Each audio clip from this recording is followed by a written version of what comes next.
Hello guys, Shaurya here. It's just a quick update video about my J Advanced prep.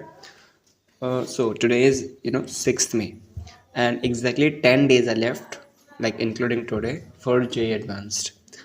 And like मैंने कुछ बनाया है अपने 10 days जो भी बचे हैं इनको, मतलब इनमें कैसे प्रिपरेशन करनी है मेरे को, मतलब मेरे को उसमें टाइम वेस्ट बिल्कुल नहीं करना। जितना आउटपुट मैं मैक्सिमाइज कर सकता हूँ उतना आउटपुट निकाल लेना है। मतलब अभी तक मैंने around I guess 15 mocks around दे दिए होंगे, एंड सब में लाइक स्कोर मैं आपको बता रहा हूँ तो 180 से 220 ऐसा कुछ बीच में रहना है, right?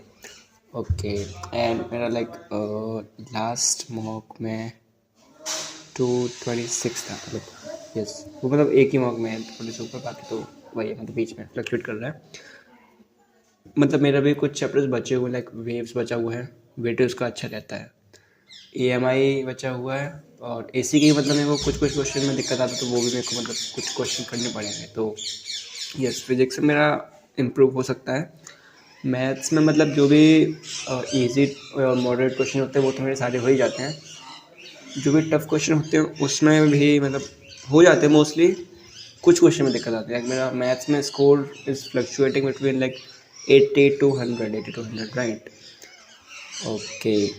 In physics, my score is fluctuating between 50 to 70, and in chemistry, it's like 70 to 100 in between. मतलब वही है, अगर मतलब जैसे मैंने ऑर्गेनिक आज सॉल्ट ख़त्म कर लूँगा, मेरा 10 साल बाद बचा हुआ है, वो कर लूँगा आज। तो अब पेपर करते में वो याद रहे या ना रहे इस पर डिपेंड करता है, मतलब वही इफ़ेक्टिव रिवीजन हुआ है या नहीं। अब जैसे मैं पेपर कर रहा हूँ तो अनाइंस वाला अनाइंस वाला आ गया, और अनाइंस मैंने किया है 3 दिन पहले, तो अभी वो याद रहेगा या नहीं, मतलब वही उसी पर डिपेंड करता है। तो इस चक्कर में मतलब मेरे मार्क्स केमिस्ट्री में फ्लक्चुएट होते रहते हैं, तो वो हो गया केमिस्ट्री के बाद। फिज़िक्स मैथ्स में बताइए है कि क्वेश्चन की टफनेस थोड़ी बहुत ऊपर नीचे हो जाती है, तो उस वजह से करते हैं। तो yes, okay, this was about my mock. बाकी प्रैक्टिस के लिए I have completed PYQs of physics now. Physics में मेरे अराउंड लाइक 80% हो चुके हैं, मेरे बचे हुए हैं फ्लूइड्स के बचे हुए हैं।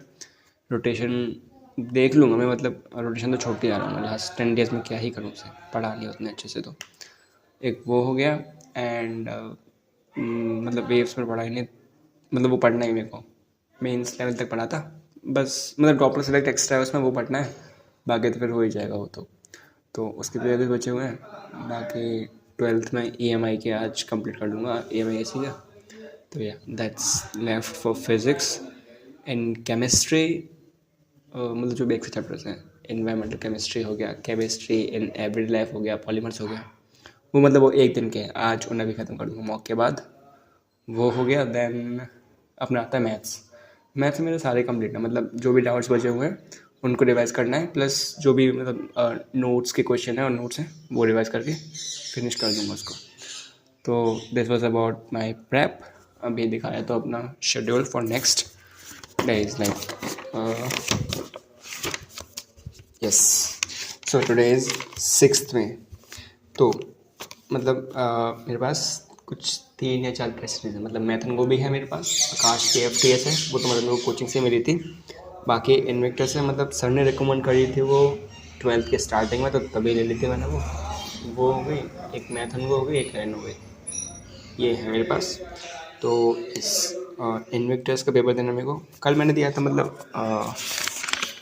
कल दिया था मैथन को का QFT 8।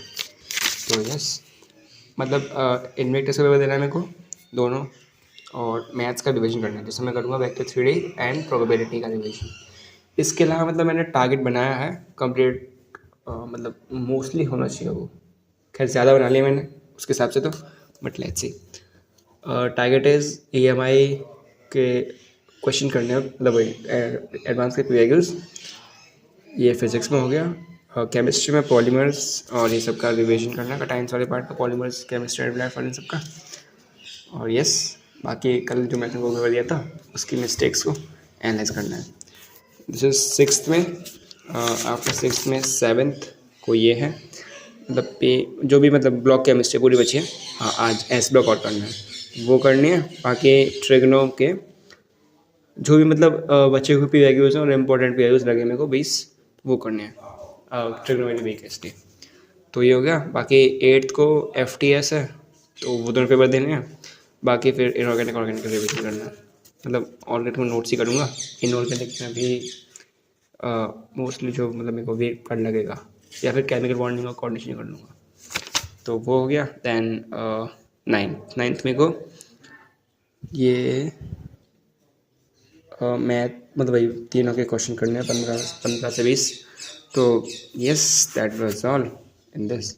बाकी ये रहा 10th में का मतलब QFT 9 दूंगा मैं, तो वो हो गया। And this is mistake tuition solve this. तो यस 11th में का ये रहा एंड 12th में का ये रहा।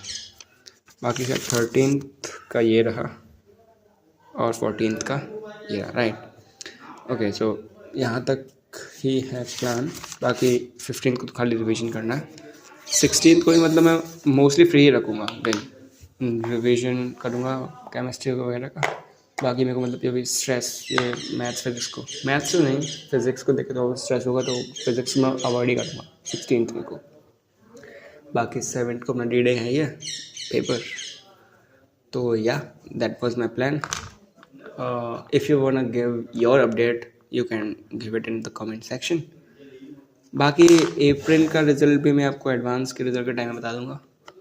मतलब 17th को वो है, 23 या 4 को शायद रेस्पॉन्स शीट आ जाएगी, 26 को फाइनल आंसर की आ जाएगी एंड 1 मई को रिज़ल्ट आ जाएगा।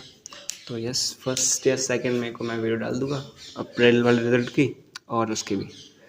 तो yes that was a plan. Bye bye and video भी काफ़ी लंबी होगी। बाय।